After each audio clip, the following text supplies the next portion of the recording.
Hello friends, welcome to our channel Study with Sonali। तो आज Monday है और हम अपना करंट अफेयर्स का सेशन स्टार्ट करने जा रहे हैं।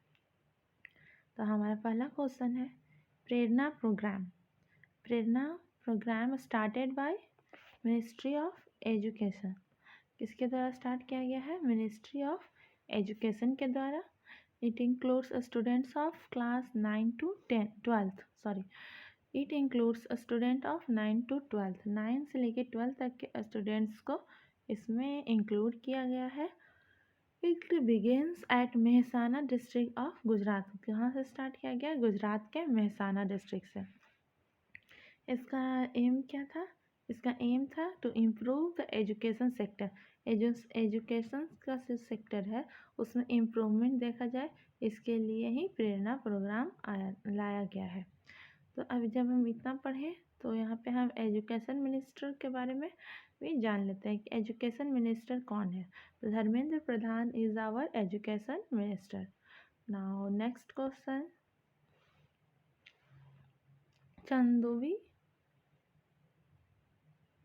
चंदोवी फेस्टिवल।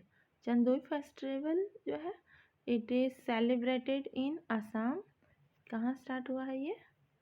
असम में। It is celebrated in Assam. Chandubi festival कहाँ मनाया जाता है? असम में मनाया जाता है to promote the eco tourism and biodiversity.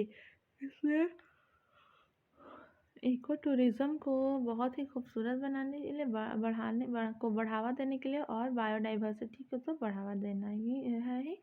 ये हो गया चंदोवी फेस्टिवल।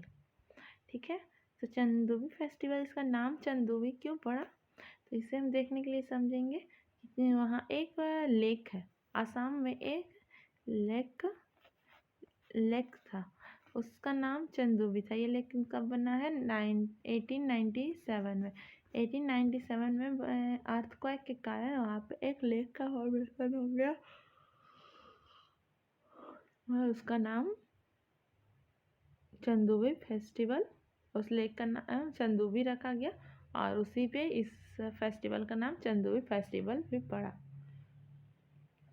और भी कुछ अगर हम चाहें असम का और भी कुछ फेस्टिवल्स को देखें तो है, उसमें हो जाएगा आपको बिहू, बहुत ही इम्पोर्टेंट है जो बिहू है। अम्बुबाची मेला है,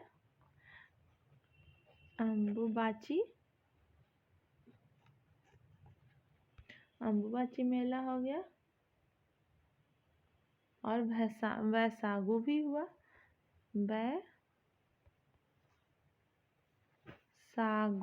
वैसागु भी हुआ। ये सारे फेस्टिवल्स कहाँ के हैं? असम के। अगला क्वेश्चन है रेजुवापे टेक्नोलॉजी। रेजुवापे टेक्नोलॉजी क्या है? It is used for road construction in hilly areas. Hilly areas या फिर बॉर्डर कंट्री जो भी है, बॉर्डर साइड में जो भी रोड बन रहे हैं हिली एरियाज में, वो उसके लिए एक टेक्नोलॉजी डेवलप किया गया है, उसका नाम है रेजुवापे टेक्नोलॉजी। ये यूज़ किया जाता है हिली एरियाज में रोड्स पे कंस्ट्रक्शन, रोड का कंस्ट्रक्शन के लिए। और ये किसके द्वारा शुरू किया गया? तो ये मिनिस्ट्री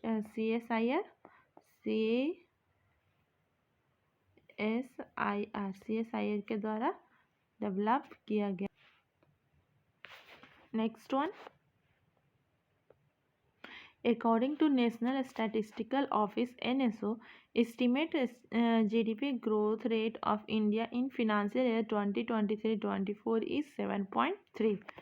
कि GDP का ग्रोथ रेट कितना रहा है इंडिया में फिनेंशियल ईयर 2023-24 में? 7.3। और यही अगर हम 2022-23 का बात करें तो 7.3% रहा, 7.3% रहा। तो जीडीपी क्या है? तो जीडीपी जो है वो है total value of all goods and services produced in a country in a year. GDP is used to track the health of the economy. Economy के हेल्थ को जानने के लिए भी जीडीपी जानना बहुत ही जरूरी है।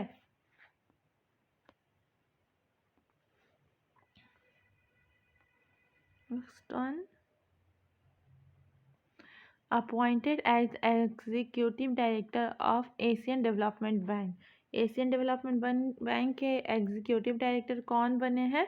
विकासशील। विकासशील को जो है एडीबी एशियन डेवलपमेंट बैंक का एग्जीक्यूटिव बनाया गया है। तो एशियन डेवलपमेंट बैंक के बारे में हम थोड़ा सा चर्चा कर लेते हैं।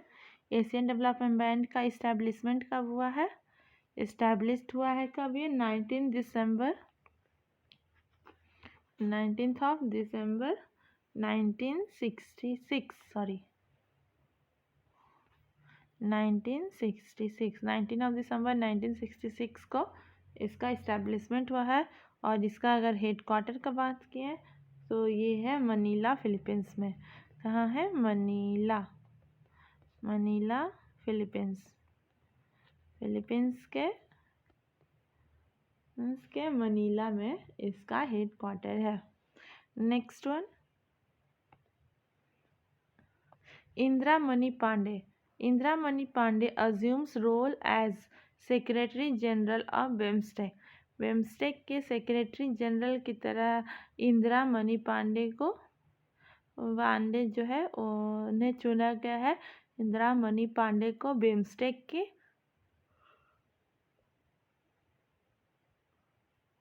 सेक्रेटरी जनरल, बिम्स्टेक के सेक्रेटरी जनरल के तहत। ये बिम्स्टेक क्या है? Bay of Bengal initiative for multi sectoral technical and economic corporation.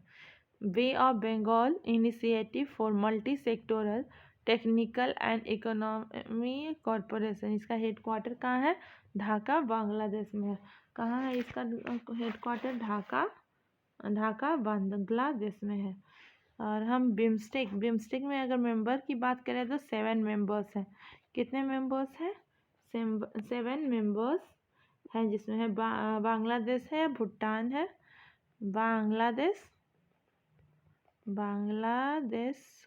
देश है, भूटान है, इंडिया है, म्यांमार है,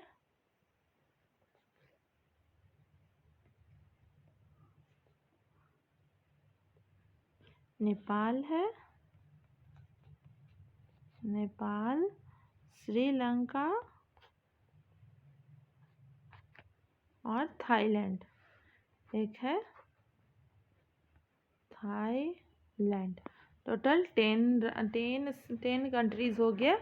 कौन कौन? Bangladesh, Bhutan, India, Myanmar, Nepal, Sri Lanka and Thailand. तो ये भी क्वेश्चन हमारा कंप्लीट हो गया। नेक्स्ट वन है,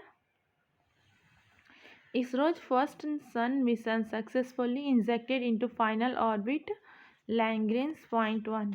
इसरो का जो है वो पहला सन मिशन कौन सा है? आदित्य L1। कौन सा ये सन मिशन है? आदित्य L1, जो सक्सेसफुल हो गया है पूरी तरह से। ये अपने फाइनल ऑर्बिट में पहुंच गया। 4 ऑर्बिट को पार करते हुए गया था और फाइनल L1 ऑर्बिट में पहुंच चुका है। Mission successfully injected in the final orbit Lagrange point 1। ठीक है, ये कौन सा है? ये है आदित्य L1। यहाँ लैग्रेंज पॉइंट 1 क्या है? लैग्रेंज पॉइंट 1 वह बिंदु है जहाँ पे अर्थ का ग्रेविटी और सन का ग्रेविटी एक दूसरे को काटते हैं और बैलेंस कर देते हैं। जैसे ये सन है, यहाँ अर्थ है, ये हो गया L1। यहाँ ये ऐसा पॉइंट है जहाँ पे अर्थ का ग्रेविटी और सन का ग्रेविटी दोनों एक दूसरे को कैंसिल करते हैं और दोनों इक्वल। यहाँ पे इस तरह का सीन क्रिएट होता है कि कोई भी इक्लिप्स फॉर्म नहीं करता है। कोई भी इक्लिप्स फॉर्म नहीं करता है, जिससे कि हमें स्टडी करने में सन के कोरोना के पार्ट को स्टडी करने में हेल्प मिलता है। इसका आदित्य L1 का लाइफ टाइम कितना है? तो 5 ईयर्स है। 5 ईयर्स का इसका लाइफ टाइम है। तो आज का लास्ट क्वेश्चन है, अमृता सोमेश्वर पासेस अवे। अमृता सोमेश्वर कौन थी? कौन थे? अमृता सोमेश्वर जो थे एक एक्सपर्ट थे और लोकगीत गायक भी थे, जिनको साहित्य अकादमी अवार्ड भी मिला है। इनकी मृत्यु हो गई है और ये अब नहीं रहे। और ये क्यों फेमस हो जाते हैं, क्यों इम्पोर्टेंट हो जाते हैं? क्योंकि इन्हें साहित्य अकादमी अवार्ड भी मिला था और ये लोकगीत सिंगर भी हैं। अमृत सोमेश्वर पासेस अवे। चलिए, तो आज के लिए इतना ही। Thank you.